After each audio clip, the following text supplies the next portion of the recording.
새콤하게 입맛을 돋구기 위해 조리 과정 마지막에 식초를 뿌립니다. 새콤한 맛을 내는 다른 식재료도 있겠지만 그럼에도 불구하고 식초를 꼭 넣어야 하는 이유는 바로 식초의 이성분 때문인데요. 안녕하세요, 최학사입니다. 오늘은 식초에 대한 이야기를 해보겠습니다. 오늘 영상은 우리가 일상에서 사용하는 양조식초와 양조식초보다는 더 비싼 이 천연 발효식초에 대해서 궁금해하시는 분들이 많아서 준비했고, 더 나아가 식초의 효능 그리고 궁합이 잘 맞는 음식은 어떤 것들이 있는지 보겠습니다. 식초는 3번이나 노벨상을 수상한 식품입니다. 1945년, 1953년, 1964년 3번에 걸쳐서 식초에 대한 주제로 노벨상을 받았습니다. 첫 번째 주제는 우리가 먹는 음식물을 소화 흡수하여 에너지를 만들 때 식초 속에 함유된 초산이 중요한 역할을 한다. 그 다음은 식초 속에 함유된 구연산 성분이 이 산소 이용률을 높여 젖산의 발생을 억제한다. 마지막으로 식초 속에 함유된 초산 성분이 이 현대 문명병의 원흉인 스트레스를 해소하는 부신피질 호르몬을 만들어준다 라는 주제였습니다. 3가지 노벨상 내용을 보면 식초 속에 있는 초산이 메인 성분인 것을 확인할 수 있습니다. 그리고 두 번째 주제에 구연산에 대한 내용이 있는데요. 사실 초산이 체내에 들어가면 구연산으로도 변하기 때문에 결국에는 초산이 중요한 것이 되죠.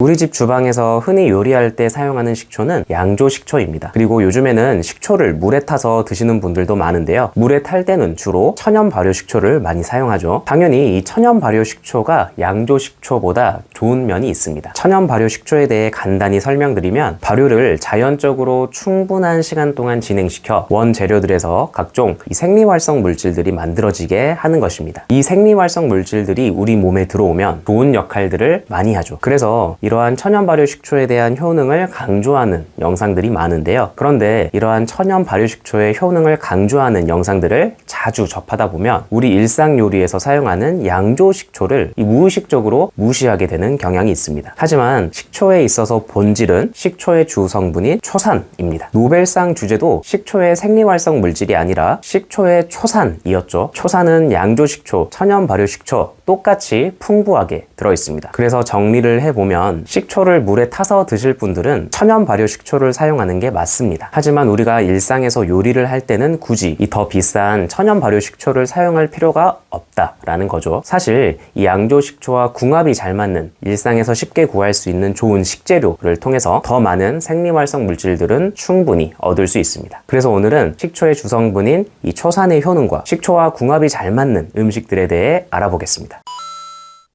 첫째, 피로해소 효과. 식초의 초산은 체내에서 구연산으로 변합니다. 구연산은 생체 에너지인 ATP를 만드는데 꼭 필요한 물질인데요. 우리 몸속으로 들어온 포도당이 제대로 분해되고 대사를 거쳐야 이 충분한 양의 생체 에너지가 만들어져 피곤하지 않고 활기차게 생활할 수 있습니다. 포도당은 1차, 2차, 3차 중요한 대사 과정을 거치는데 2차 대사 과정 이름이 구연산 회로입니다. 즉, 구연산이 있어야 포도당의 2차 대사가 시작되는 것이죠. 그런데 구연산이 우리 몸에 충분하지 않다? 그러면 당 대사가 끝까지 이뤄지지 않아 에너지도 제대로 만들어지지 않을 것이고, 또한 이 2차 대사 사이클이 제대로 돌아가지 않으면 잉여의 중간 산물은 오히려 이 피로물질로 알려진 젖산으로 바뀔 수가 있습니다. 그렇게 되면 더 피곤하고 움직이기가 싫어질 수밖에 없겠죠. 둘째, 혈당의 급격한 상승을 막아줍니다. 침 속에는 녹말을 분해해 소화하는 아밀라아제라는 효소가 있는데, 초산은 이 아밀라아제의 작용을 억제해 우리가 먹는 밥의 녹말이 소화되는 속도를 늦춰줍니다. 또한 초산은 위에서 소장으로 음식물이 내려가는 속도를 느리게 하여 천천히 소화작용이 일어나게 되어 포도당 흡수도 천천히 진행됩니다. 그래서 식후에 혈당이 급격하게 올라갈 수 있는 혈당 스파이크를 예방해줘 췌장의 부담을 덜어줄 수 있습니다. 그리고 앞서 설명한 것처럼 각 세포에서 포도당 대사도 원활하게 진행되어 혈액에서 세포로 포도당이 잘 이동하게 해주죠. 즉, 인슐린 민감성도 개선시켜주는 효과가 있습니다. 세 번째로, 고혈압 예방 효과가 있습니다. 초산은 체내에서 혈관을 확장시켜주는 물질인 일산화질소의 생성을 촉진한다는 연구 결과도 있습니다. 혈관이 확장되면 혈액이 흐르는 통로가 넓어지면서 이 혈압이 낮아지는 효과가 있죠. 또한 초산은 식욕을 억제하고 신진대사를 촉진하여 체중을 줄이는 데도 도움이 됩니다. 체중 감소는 고혈압 관리에 매우 중요한 요소이죠. 그리고 식초의 신맛은 짠맛에 대한 욕구를 억눌러 줄 수 있습니다. 이렇게 과도한 염분 섭취를 막아줄 수 있는 것도 혈압 관리에 아주 긍정적인 측면이 될 수 있죠. 네 번째로, 줄고 장 환경이 개선됩니다. 장내 유익균은 젖산과 초산을 생성하여 장 속의 pH를 산성으로 유지시키고 부패성 세균의 증식을 막는 역할을 합니다. 네, 초산은 이처럼 유익균이 충분할 때 적절하게 만들어지는데 식초를 섭취하게 되면 장내 환경이 유익균이 많은 상태처럼 즉시 만들어주는 거죠. 장 환경이 좋아지면 변비를 해소해주고 그러면 이 독소 물질들도 자연스럽게 배출돼요. 만성 염증을 예방해주는 것은 물론 피부 트러블도 개선시켜줄 수 있는 거죠. 또한 식초의 주성분인 초산은 이 타액과 위액의 분비를 촉진시켜줍니다. 위산 분비가 촉진되면 소화를 돕고 음식물이 쉽게 분해가 되는 거죠. 또한 음식물 속에 있을 수 있는 유해균들도 위산에 의해 효과적으로 제거되어 유해균의 침입도 막아줄 수 있습니다.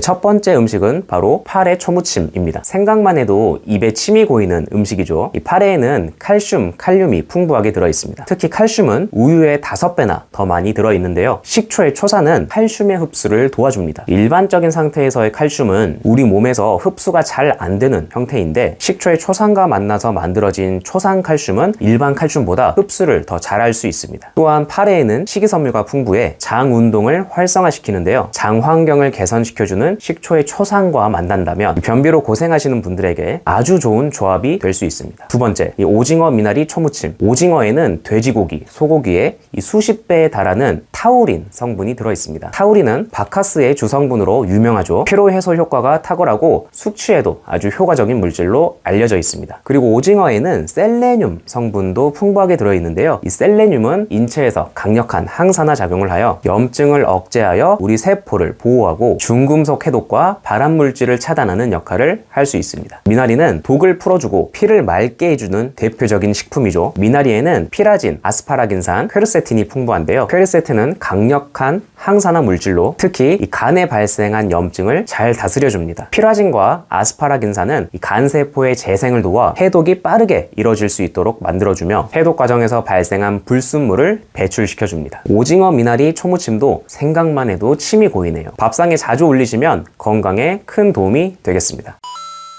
오늘도 영상 봐주셔서 감사합니다. 식초를 활용한 음식들 항상 가까이 하셨으면 좋겠고요. 이렇게 좋은 정보는 내가 사랑하는 주변 사람들에게 공유해 주시는 건 기본이죠. 다음에 더 좋은 내용으로 찾아뵙겠습니다. 행복한 하루 되세요.